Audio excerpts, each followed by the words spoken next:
cracks me up. So you can't get in here. There, it's fine.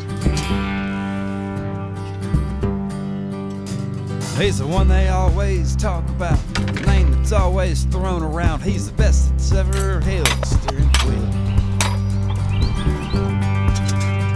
With a straw hat, feather cowboy crown, he's the king of going round and round. If you're out in front, he's dipping at your heels. And for all the races that he's won, all the tires he must have spun, it's no wonder folks still go on about him. But 26 laps in the spring of 1960,